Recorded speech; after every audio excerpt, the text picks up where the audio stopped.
lights strobe across my azaleas while I'm in handcuffs, trying to explain to a very tired officer why there's an excavator idling on what Beverly Crane, the HOA president, insists is quote community greenbelt unquote.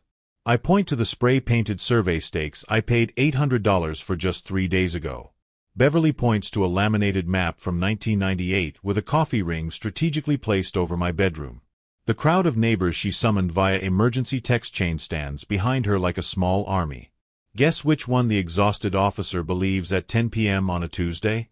I'm Nolan Pierce, systems analyst, introvert, chronic mower of straight lines.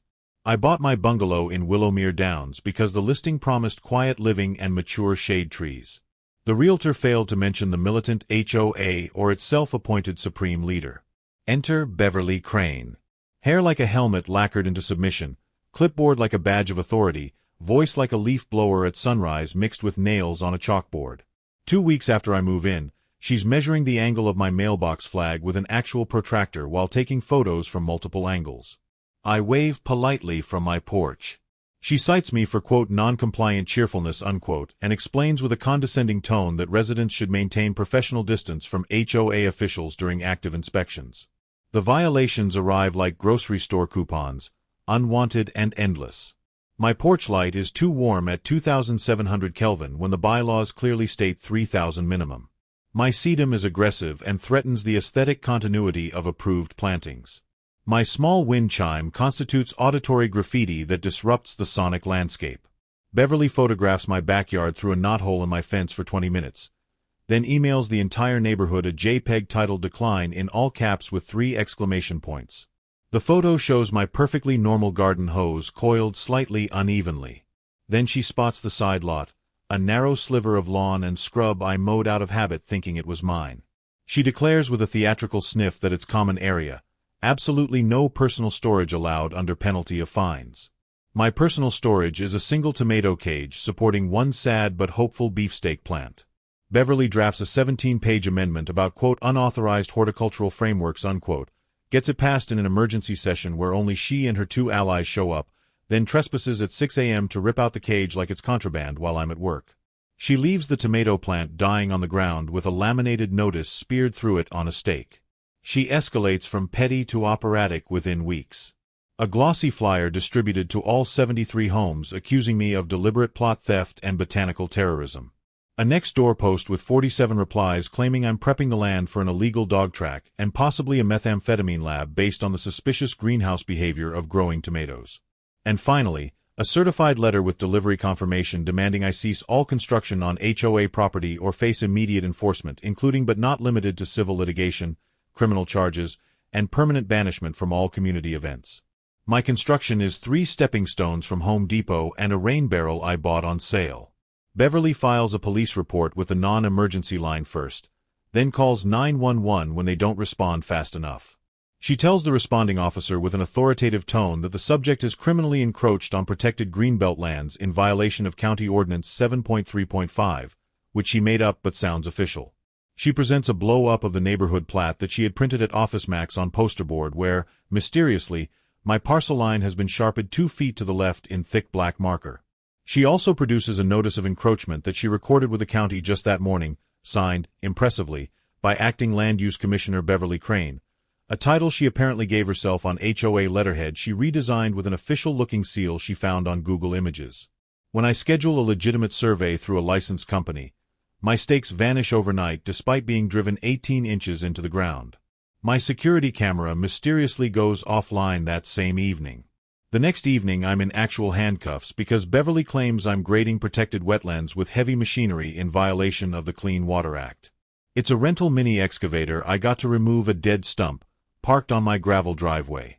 The wetland she's referring to is my dewy grass after the sprinklers ran. The officer looks exhausted and skeptical, but Beverly's insistence and her stack of official-looking papers, including something she calls an environmental impact assessment, make him follow protocol. She stands there with a triumphant smirk, arms crossed, as they load me into the patrol car while she shouts about protecting the integrity of common spaces for future generations. Jail comes with harsh fluorescent lighting that makes everything look green and profound clarity about exactly how far I'm willing to let this go. I call a real attorney who specializes in property disputes and a very bored title officer who perks up when I explain the situation. By morning, we've printed everything. The deed, the meets and bounds description that goes back to 1892, a property GIS overlay that looks like a bowl of rainbow spaghetti but is unequivocal about boundaries. That strip of supposed greenbelt is mine, has always been mine, was mine before the HOA even existed.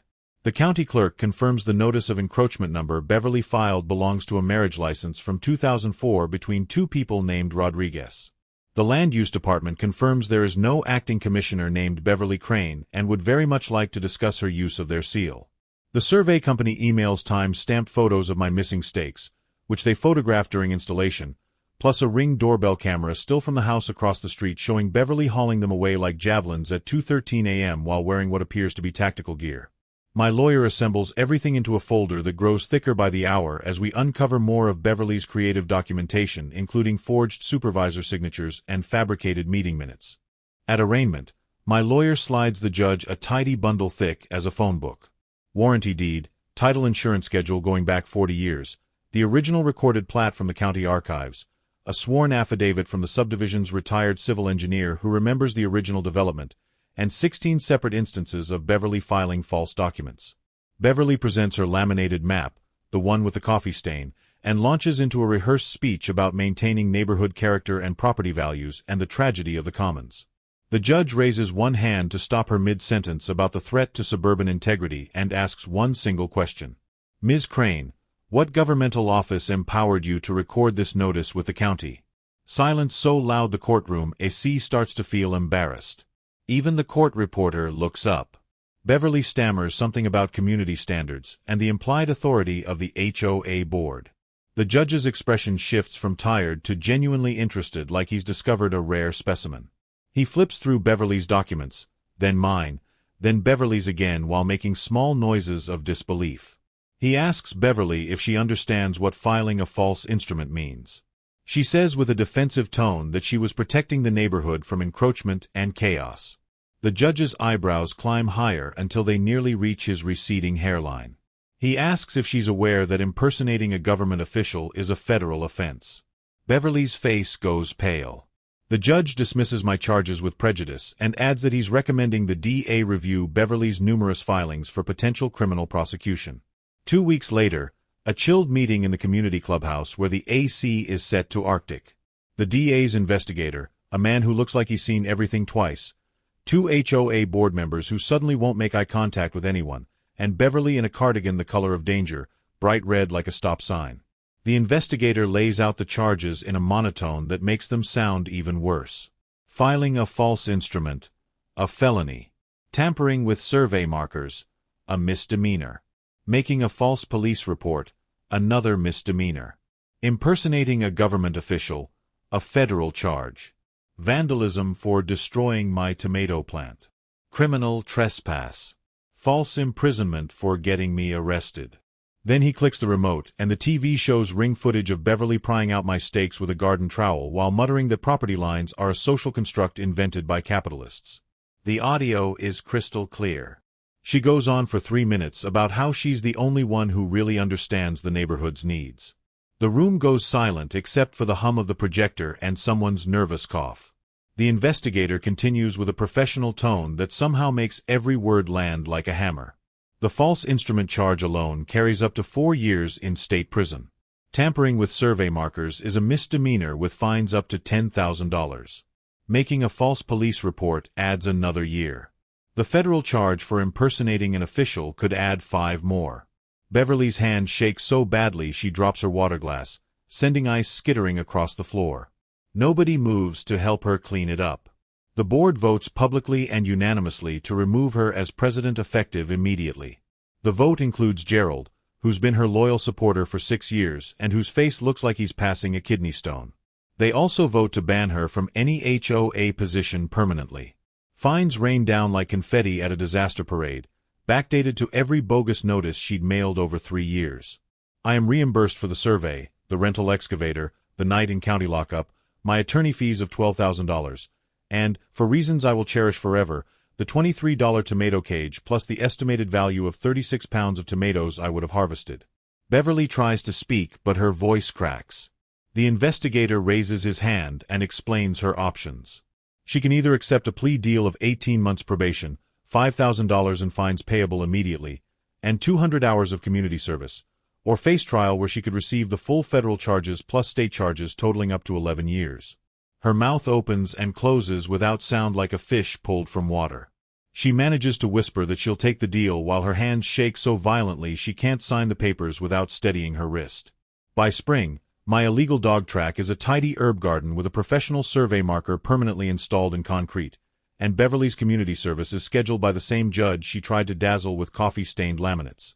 Her assignment: weekly litter pickup along the Greenbelt, which, per county records and a very official document framed in my hallway, is now officially Pierce side yard with a recorded easement.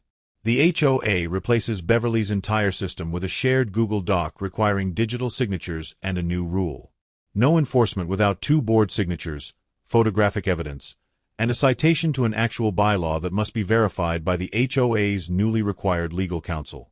Last week, Beverly shuffled past wearing a community service vest, pokey stick in hand, and asked in a quiet voice if the rosemary clippings were community property.